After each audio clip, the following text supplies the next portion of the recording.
I am driving a pickup truck through Texas Hill Country.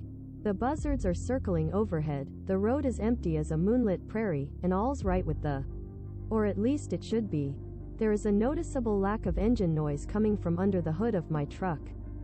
That's because there is no engine, only a vast, empty space. Ford calls it the Mega Power Frunk, which is a very dumb name for a very cool feature one truck owners have been clamoring for years. Secure storage space. The advantages of the Frunk are just one of many noteworthy things about the F-150 Lightning, Ford's hotly anticipated electrified pickup truck. And yes, the F-150 Lightning is likely the most important electric vehicle yet to arrive, blah blah blah. I'm sure by now you've heard all the reasons why this plug-in pickup is so crucial for Ford, for the auto industry, for America, for our climate, etc. Ford electrified the most popular vehicle in America because of course they did. Ford electrified the most popular vehicle in America because of course they did. That said, there were a few things that surprised me, and even disappointed me, about this truck. There are certainly trade-offs to electrifying something as popular and beloved as the F-Series. But thankfully, the good outweighs the bad, and there's nothing about the Lightning that left me feeling anything but optimistic about the shift from dirty, gas-powered vehicles to zero tailpipe emissions. Most people who buy a Ford F-150 Lightning, those who are lucky enough to actually get one, won't have many opportunities to drive it up near vertical, rocky paths, or through knee-deep puddles of mud, or even on twisty surface roads while towing an 8,000-pound motorboat. But that's what I got to do over the course of 2 days in and around San Antonio, Texas, where Ford summoned members of the media to experience the F-150 Lightning for the first time. And the experience was, apologies in advance for this one, enlightening. Drive impressions. On surface roads, the F-150 Lightning handles like a very sporty truck, much like its namesake. A running joke over the course of the 2-day trip was that Ford missed out on an opportunity to revive the original Lightning as a smaller, sportier electric pickup. That said, it's easy to forget you're driving a 6,500-pound vehicle thanks to the truck's low center of gravity. The truck's pouch-style lithium-ion battery cells line the floor of the vehicle, which is not unique to electric vehicles. Practically every EV on the market has a similar layout, but feels unique for a pickup truck. The near-instantaneous torque, 452 horsepower in the standard range, 580 horsepower for the extended range, is also typical for an EV but totally ludicrous for a truck the size of the F-150. I've driven a lot of EVs but not a lot of trucks, and the combination of power, acceleration, and size of the F-150 Lightning was thrilling, and even a little unsettling. The combination of power, acceleration, and size of the F-150 Lightning was thrilling, and even a little unsettling. For context, the V8 turbocharged diesels that Ford puts in its Super Duty trucks, think F-250 to F-450, top out around 475 horsepower. Those engines do make 1,050 pound-feet of torque, which is more than the 775 pound-feet the Lightning can do. Still, the F-150 Lightning's ability to leap from 0 to 60 miles per hour in a little more than 4 seconds is truly astonishing. Over 2 days of driving, it never really got old. While it was a blast rocketing along the Texas back roads, I found myself a little worried about how F-150 Lightning owners will handle the instant acceleration in denser settings, like the suburban communities where most F-150 owners live. That torque can be shocking, especially for first-time EV owners. Thankfully, the brakes appear to be more than up to the task of bringing the F-150 Lightning to a full stop with room to spare. It handled perfectly on both straightaways and twisty roads. While not as humongous as the Hummer EV, the F-150 Lightning is still girthy, 35% heavier than its gas-powered equivalent, thanks to that 1,800-pound battery. Here's where things get tricky for the F-150 Lightning's environmental bona fides. Heavier vehicles are inherently more polluting than lighter ones, regardless of whether they emit any tailpipe emissions. All vehicles produce non-exhaust emissions from a variety of sources, including rubber tires, road dust, and brakes. This is especially true for electric vehicles, thanks to the added weight from their batteries. We don't know yet how much non-exhaust emissions the F-150 Lightning will create, but we're likely to find out soon enough. Battery capacity and charging. In terms of energy capacity, I found that I was getting around 2.3 miles per kilowatt-hour of battery usage on surface roads and highways. The base version of the truck, which starts at $40,000, is rated at 230 miles, 370 kilometers of range and 68 mpg, miles per gallon equivalent, which is the EPA's unit of measurement for an EV's energy consumption level to compare with gas-powered vehicles. If you want the bigger battery pack with 300 miles of range, Ford makes you buy a bunch of other options that bring the price up to $74,000. Obviously, those range numbers drop when you load up the truck bed with cargo or attach something heavy to the hitch. More on that later. But ultimately, I found the range and energy usage to be adequate for most driving scenarios. For most EV-curious consumers, range anxiety is giving way to charging anxiety. For most EV-curious consumers, range anxiety is giving way to charging anxiety.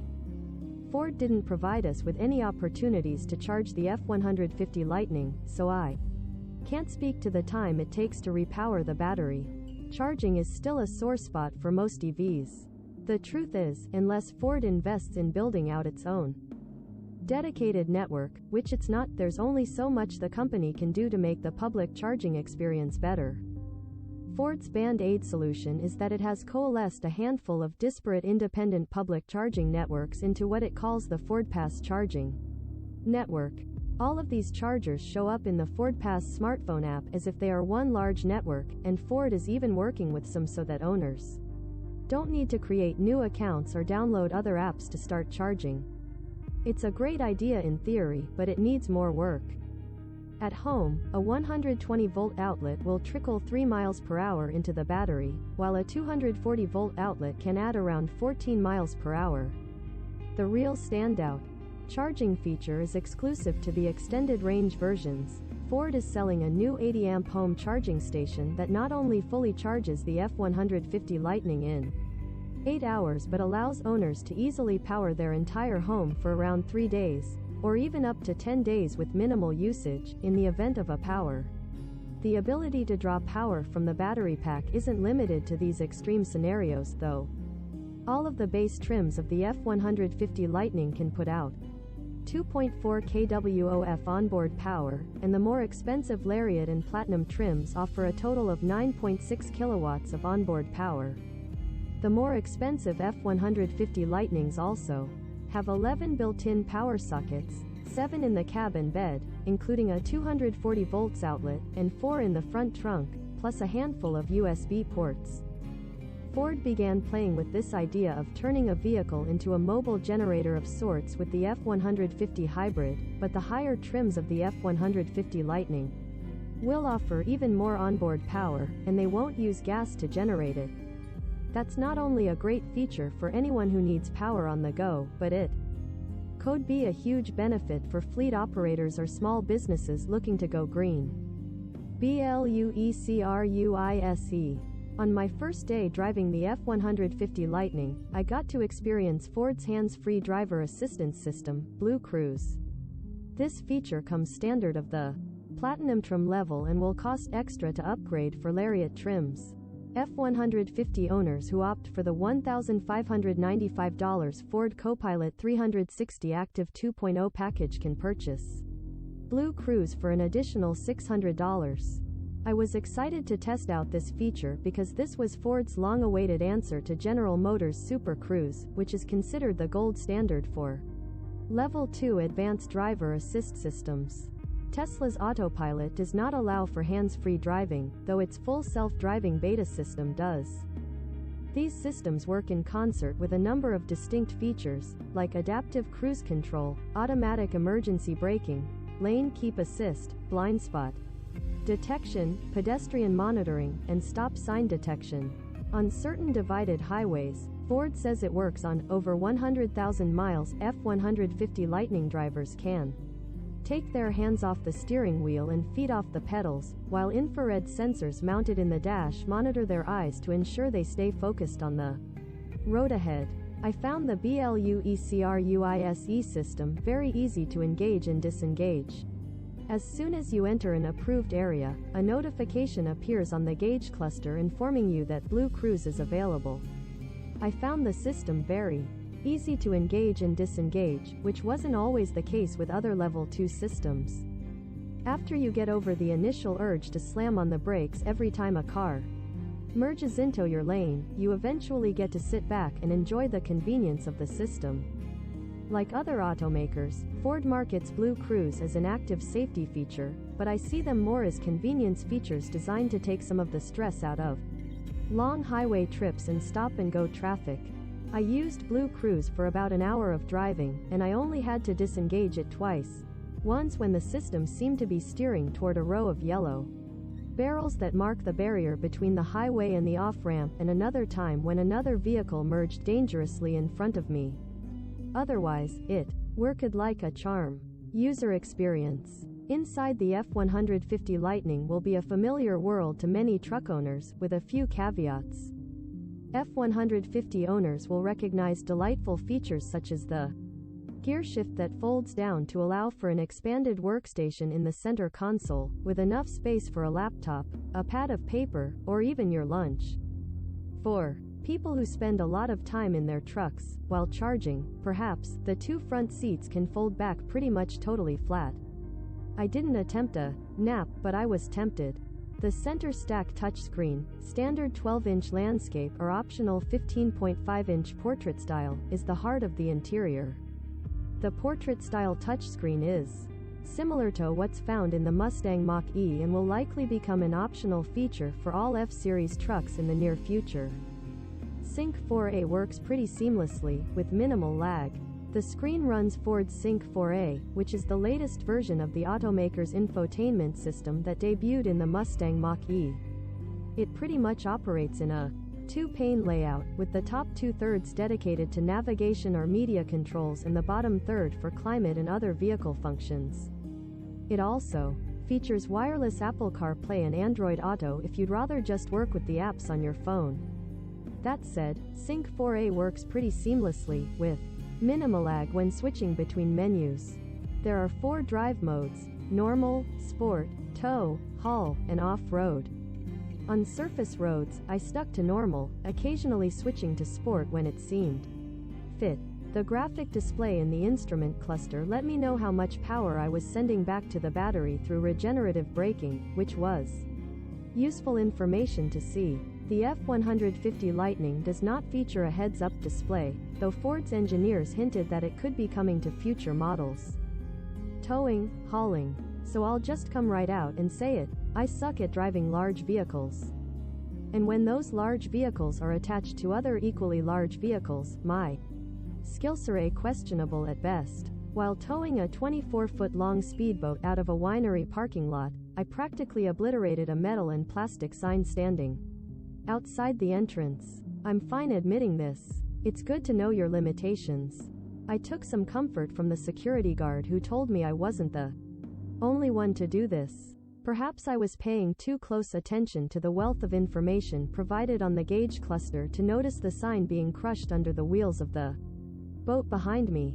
Ford went the extra mile in taking a lot of the guesswork out of towing, enabling owners to create a profile based on the object being towed. In the case of the 8,000-pound boat, I could see that the added weight would shave almost 100 miles off my range, from 250 miles on a full charge to 161.7 miles. The experience of driving the F-150 Lightning while towing a boat felt pretty choppy, pun intended. The experience of driving the F-150 Lightning while towing a boat felt pretty choppy. Pun intended. I could feel the weight tugging on the steering wheel while accelerating along a windy road. In other words, it wasn't effortless, nor should it be. It's important for drivers to be aware of the weight that they are towing. On the other hand, hauling less than 1,000 pounds of plywood was pretty effortless. After about 15 minutes, I almost forgot the wood was strapped down in the bed of the truck. Ford says the standard range versions of the Pro, XLT, and Lariat trims can tow a maximum of 7,700 pounds, while the extended range versions can take up to 10,000 pounds. The payload is rated for either 1,850 pounds or 2,235 pounds, depending on the trim level. Off-roading. Another confession. Off-roading in the F-150 Lightning was very, very fun. I drove over large, beach ball-sized rocks, down extremely steep loose gravel roads, and through several deep puddles. The truck dispatched each challenge with relative ease. Shout out to Ford spotters who made sure I didn't drive off a. The course included 2 large holes into which I was directed to steer the truck's front and rear driver's side tires. I was now stuck, or so I thought. Switching on the F-150 Lightning's electronic locking rear differential, which is housed in the rear axle and, when activated, allows both wheels on a specific axle to turn at the same speed, did the trick. I even attempted it without the rear differential activated, and while it took a little more effort, it still made it out. Old F-150s featured ELD as a physical knob. In the Lightning, it's located in a submenu of the touchscreen. Naturally, off-roading is more energy-intensive than normal driving. Ford accounts for this with its off-road driving mode, which offers real-time range. Estimate sand-independent front and rear suspension. The software factors in not just weather and traffic conditions, but it also uses an onboard scale to measure the weight of any payload or towing weight. When can we ride the Lightning? Based on my limited time with it, the F-150 Lightning is a great truck. It handles well, features a lot of cool tech, and will exceed the expectations of anyone who likes towing, hauling, or off-roading. Ford insists this includes 80% of its customers. Unfortunately, most people won't get to experience the F-150 Lightning's unique charms, at least, not this year. The number of electric F-150s Ford planned on making in its first few years of production has been a bit of a shifting target. At first, the company was only targeting 40,000 vehicles annually, eventually telling suppliers it expected that capacity to rise to 80,000 by early 2023. Now, that number has risen to 150,000 trucks by mid-2023, though it's unclear how many will reach customers this year. The company is using a wave-by-wave reservation process to inform customers when they can go online to spec out their Lightnings. Earlier this year, Ford stopped taking reservations after having collected 200,000 refundable $100 deposits for the Lightning since it debuted in May 2020. Reservations are still closed as of the publication of this article. The challenges of ramping up production on a hotly anticipated EV are not unique to Ford. The challenges of ramping up production on a hotly anticipated EV are not unique to Ford. The entire auto industry is struggling to meet demand for electric vehicles, especially as high gas prices have consumers casting about for more affordable options. Parts are in short supply, especially materials for lithium-ion batteries. With a starting price of $40,000 and as familiar a nameplate as F-150, Ford is uniquely positioned to gobble up that demand, if it can just make enough trucks. While stopped at a traffic light north of San Antonio, a man in a Ford Escape pulls up next to me and asks how I'm liking it. I tell him, I'll show you, and as soon as the light turns green, I punch it, blasting ahead to the next light. Eventually, the man catches up and lets out a whistle of approval. I'd love to get my hands on that truck, he grins. Buddy, good luck to you.